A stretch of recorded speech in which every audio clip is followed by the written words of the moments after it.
Okay, good morning, everyone. It's Andy Reinecke speaking. Welcome again to our conversation session. As you know, just to remind you of the house rules, your guest mics need to be muted, please, and your video will be off during the session. But this is intended to be an interactive session, and we would really like your questions and comments. Whatever you'd like to raise with our presenter, Nosheena Mansoor, please raise them in the chat box.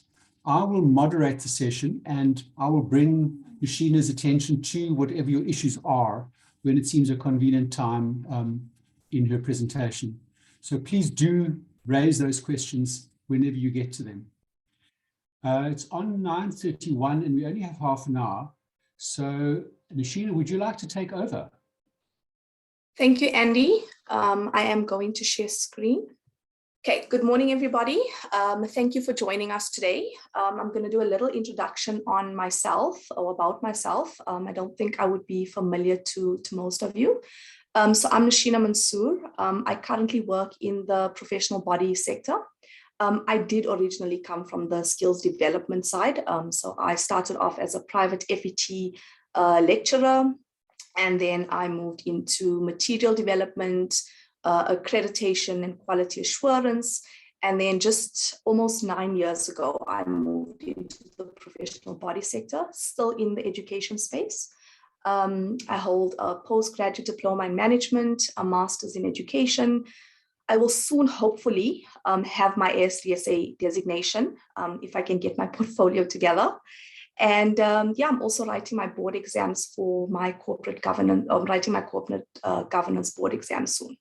So once again, thank you very much for joining us and for coming to join me in the discussion about professional bodies and how they can assist in effective skills development. So I think looking at how professional bodies can assist in skills development, two of the important factors that we will consider today is how professional bodies interact and engage with the quality councils and the CETAs, as well as how professional bodies engage nationally and globally with both professional bodies as well as other regulators, and how that contributes to effective skills development and the role that professional bodies want to play in skills development. So I think before we get started and we go into the nitty-gritty, it's important to just have a little bit of background on professional bodies, especially in the South African context. So professional bodies have been included in the NQF Act. And when they are mentioned in the NQF Act, we're specifically talking about SAQA recognized professional bodies. So in this context, I'm going to talk about association versus professional body. When I say association, I'm talking about those bodies that operate within the sector, and they have some of the functions that professional bodies have, but they're actually not recognized by SAQA. So they're not regulated in any way. They have not gone through any quality assurance or monitoring processes. So here in South Africa, we do have these two types of bodies. You have those bodies who are operating as professional bodies, and you have those who are actual professional bodies recognized by SAQA. Sorry, Andy, did you want to say something? No, just to clarify for me, because I think there's a third element in here that we often get confused with, which is the trade associations. So for example, something like APED is a trade association. Yeah, who actually looks after the other bodies that are looking after the individuals. The professional bodies look after individuals. Whereas the trade associations look after businesses. But you're making a different distinction here, which I wasn't aware of. You're saying that there are associations that represent individuals, but they're not professional bodies. Is that what, am I correct? Oh, okay. Yeah, that is correct. So I'm actually making that distinction, because you would get a body that would say, you become a member of ours and we will represent your interests, and we'll do these things for you, but they are not actually SAQA recognized. So they haven't gone through the SAQA recognition process. They don't necessarily, and I'm not saying all of them, but they do not necessarily have all the policies, the processes, and so on. And they also do not have the rigorous standards that a professional body recognized by SAQA would usually have. An example would be like a club. they'd call themselves a club. It's a club, but they'll call themselves a professional body, or they'll call themselves an association.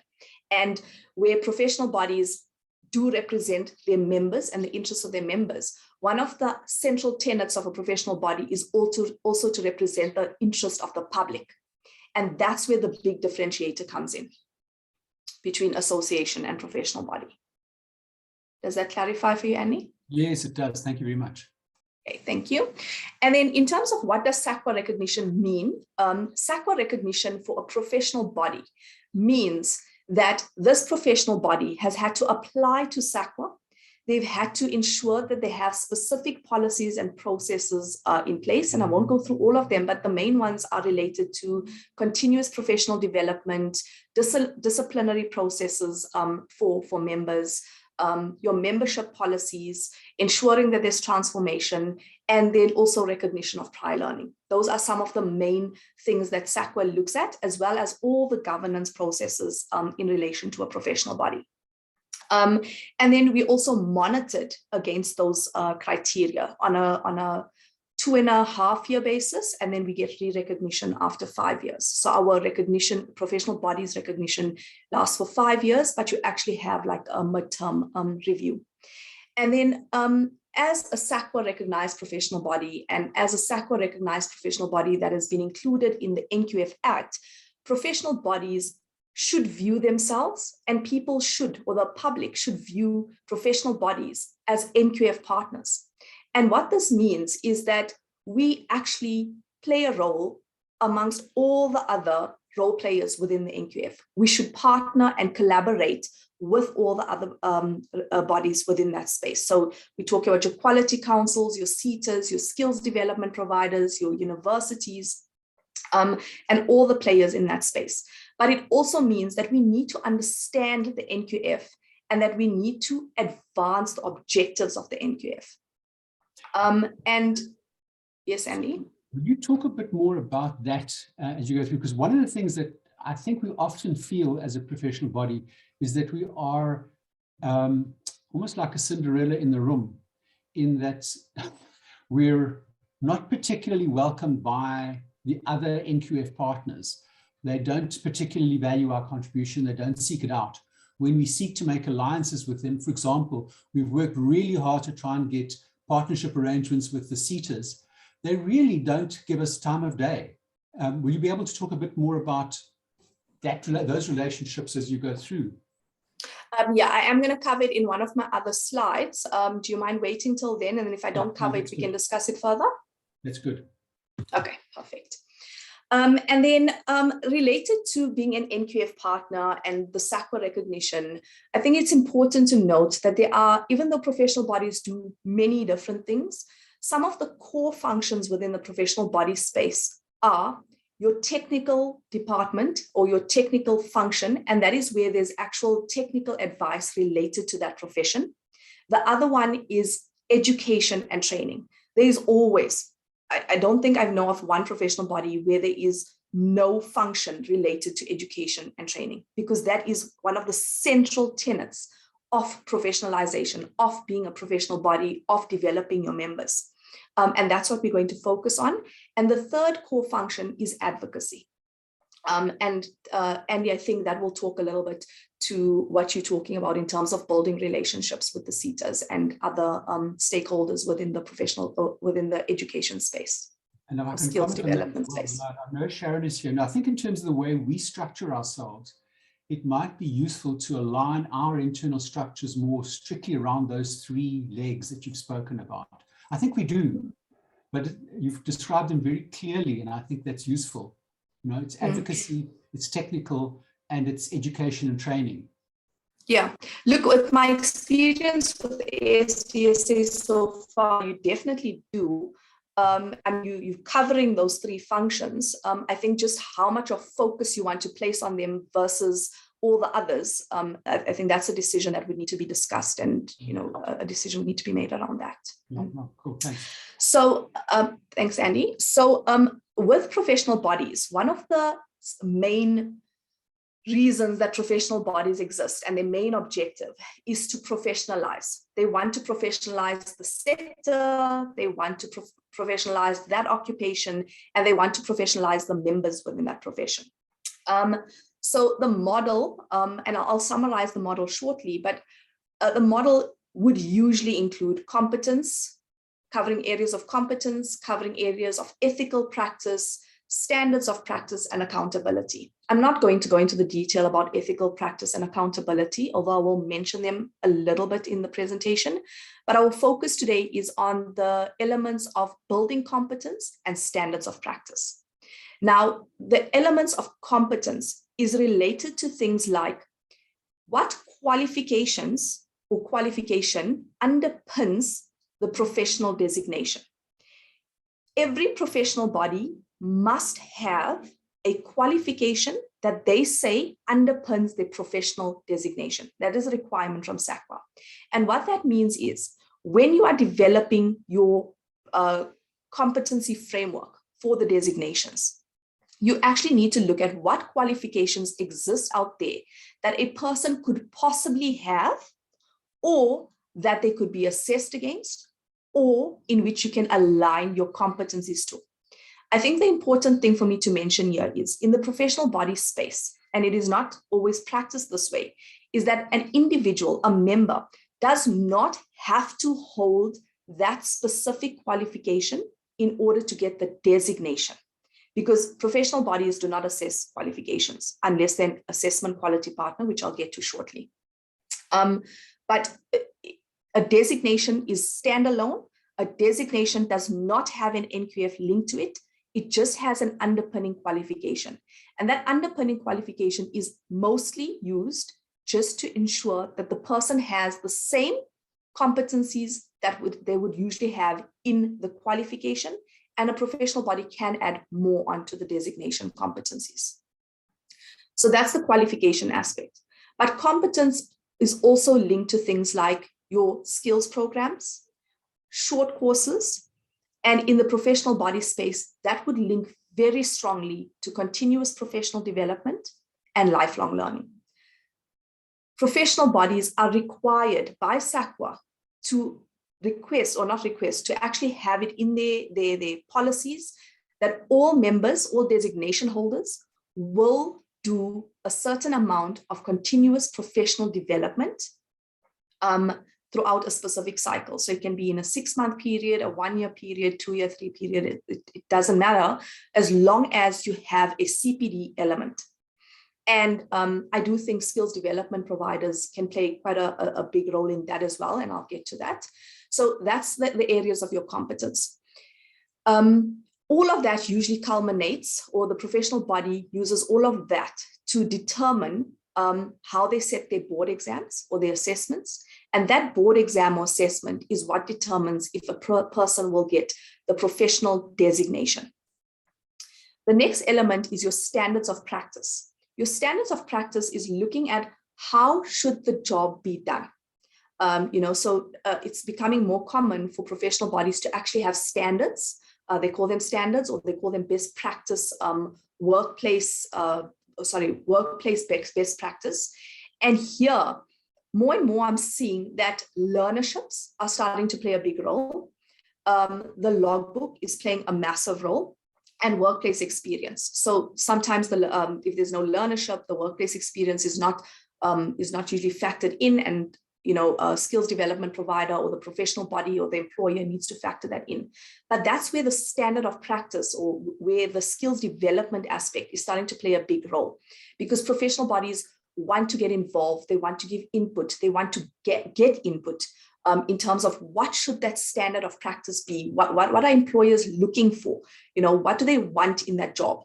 And professional bodies do a lot of research in terms of trends globally and nationally, in terms of, firstly, what should be in the knowledge, the knowledge areas, but what should also be in the experiential areas, what should be in the practical areas that a person gains in terms of experience.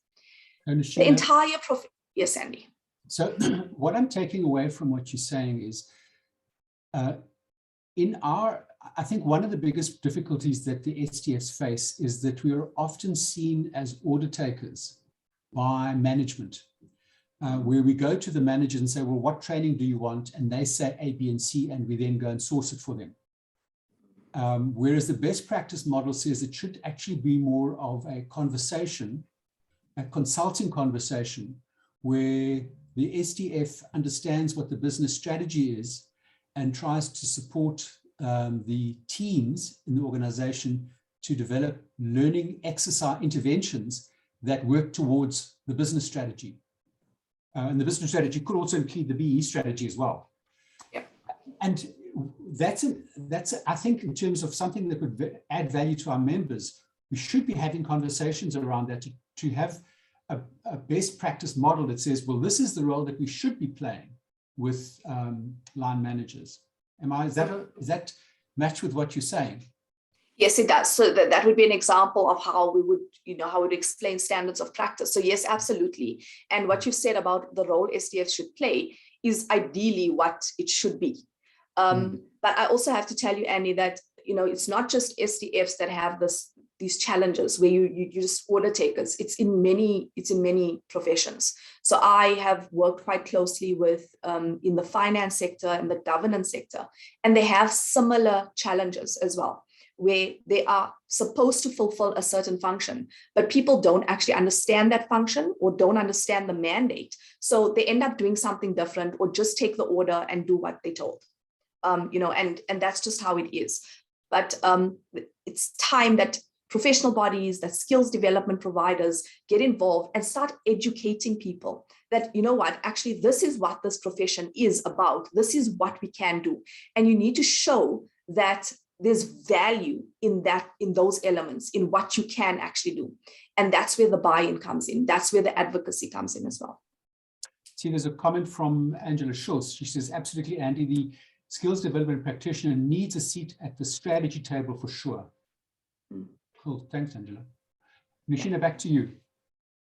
So entirely the professionalization model and the rationale behind the professionalization, when it comes from a professional body's perspective, is to enhance the standing of their members, to enhance the standing of the profession and the occupation, to increase the credibility of the profession and its individual members and its members collectively.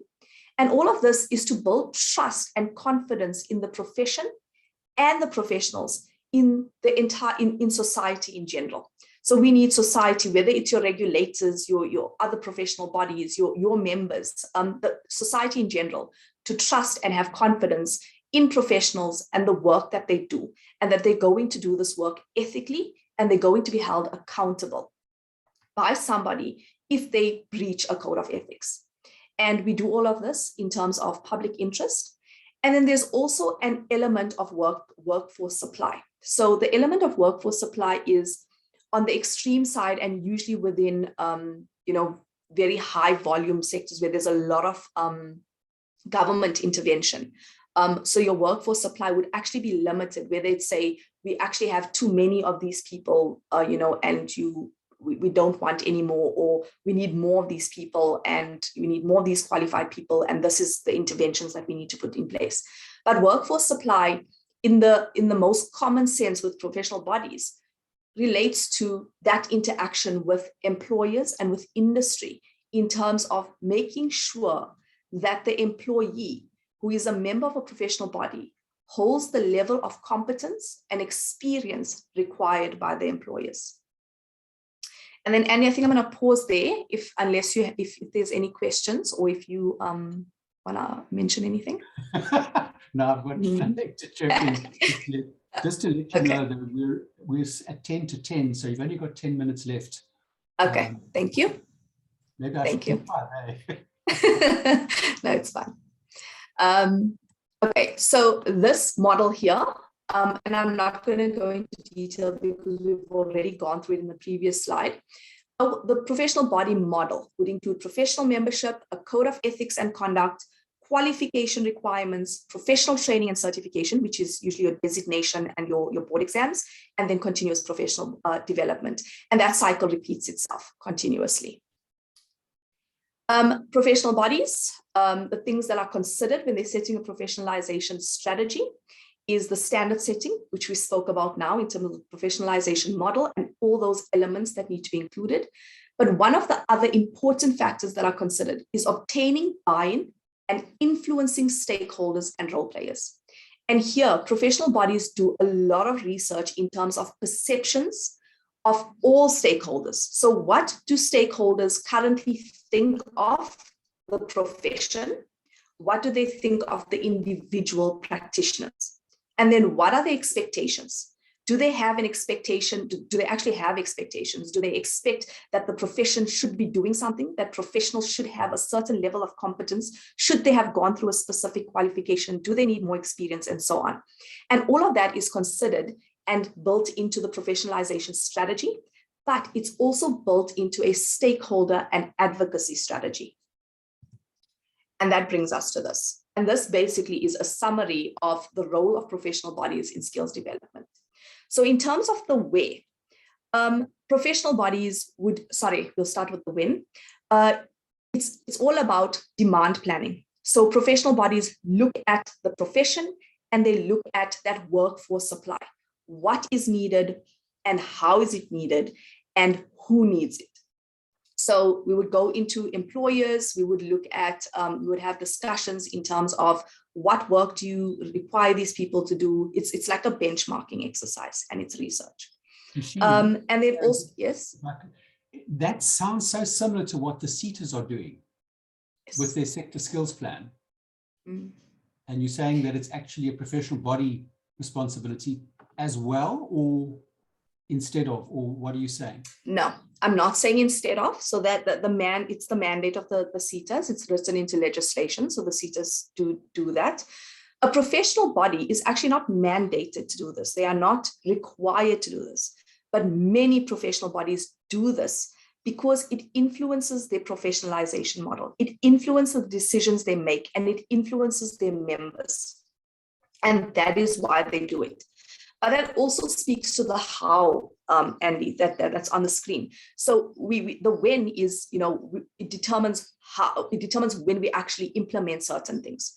The how we do it, the how we get that information and how we actually implement speaks a lot to what the work of the other stakeholders within the NQF.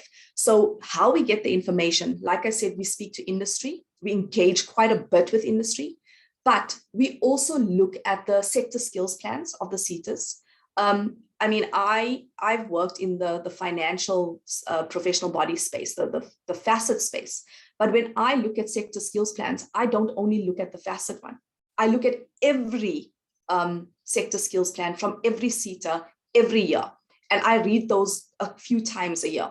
And the reason for that is because in many industries, and it would be the same with ASDSA, members are cross-sectoral. You don't only find ASDSA members working in the education space specifically, or only in the financial space, and so on. So the sector skills plans informs quite a bit of what a professional body does. But we also use the SETAs for funding.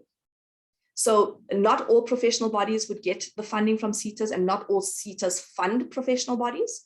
But professional bodies do try to work with the SETAs in order to get funding for either the qualifications underpinning their designations or for the designation itself. And there are certain SETAs who actually fund professional designations, and I think it's under non-pivotal grants. So, yeah. So, for example, we see that many, if not all of the SETAs now do provide candidacy grants. Yes. Which are obviously not necessarily targeted just at the skills development professionals. Yes. But they are there. They are not necessarily large grants. Yes. But they are there. Yes. So yeah, they're definitely there. How we also do this, or how we implement and how we plan, we also deal a lot with the quality councils. We look at their policies and processes. We build relationships with them. So the Quality Council for Trades and Occupations, the QCTO, the Council for Higher Education, we work a lot with them. In terms of the QCTO space, there are more and more professional bodies who have gone the development quality partner route. So they have actually been a DQP for an occupational qualification and have subsequently become the assessment quality partner for that qualification. So they're getting quite involved there.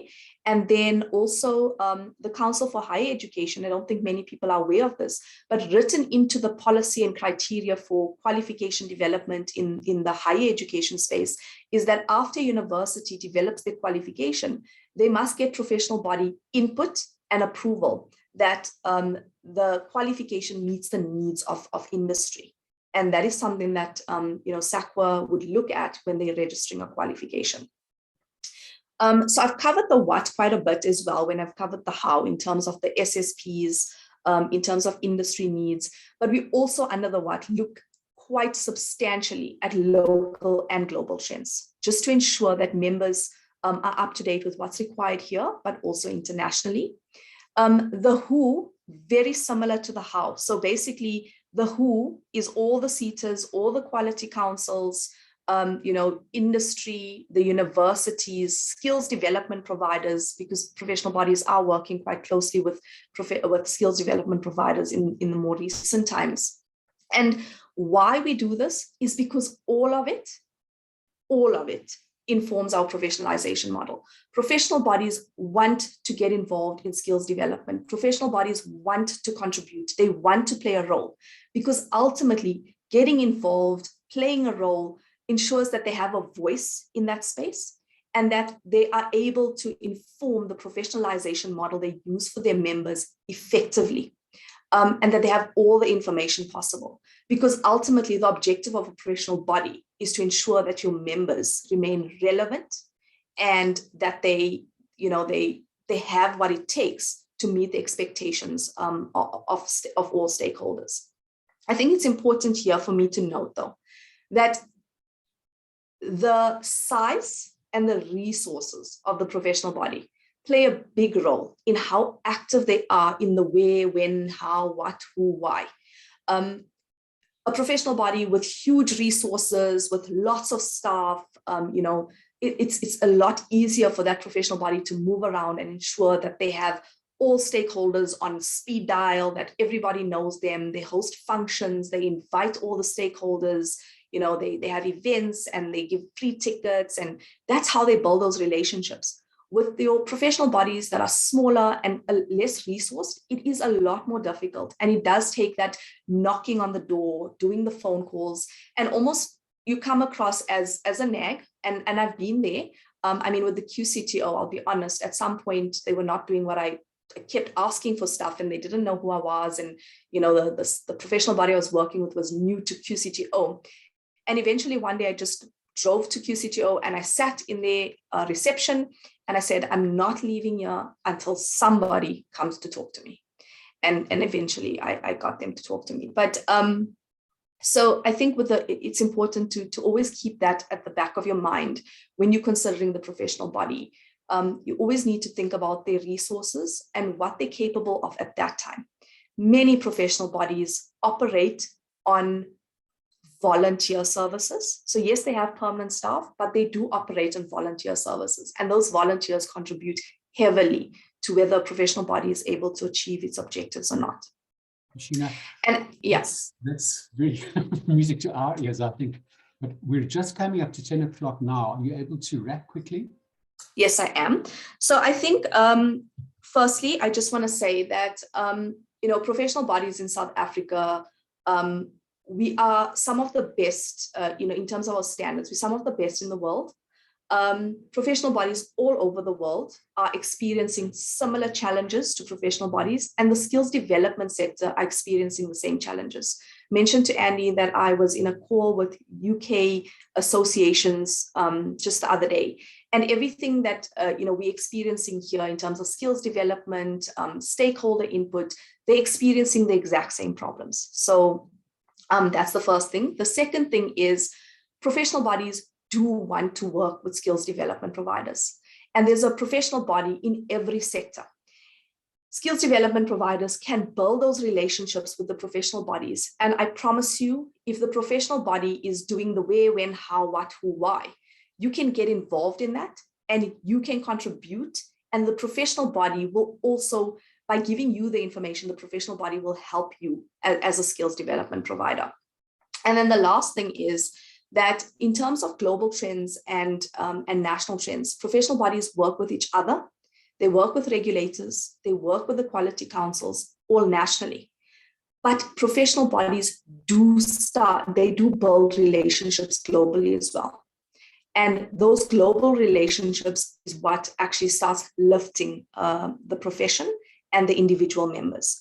And but just remember that in context, because it all how fast a professional body moves in that space is dependent on the professional body resources. So I think I think that's my wrap up. Nosheena, thank you so much. It's been very instructive. A couple of comments from the people, from Felicity saying very informative, thank you. From Vilma saying learned so much, thank you. So thank you very much from all of us. I think it's been a very, certainly for me, a very informative, very instructive session. And I've got quite a bit to take away. Thank you. Thank you, Andy. Sorry, I can't talk for a very long time about these things. So yes. No, but you're on time, hey? We're just on 1 minute past, so well done. Okay. Everybody, you can see in the chat box is the link to CPD points. So please click there if you're needing CPD points. Andrea Kellett saying, thanks a lot. Nosheena, Sharon saying, excellent, thank you. So some very nice feedback there. Thanks, thank you. everyone. Thank you, everybody. And then until next time.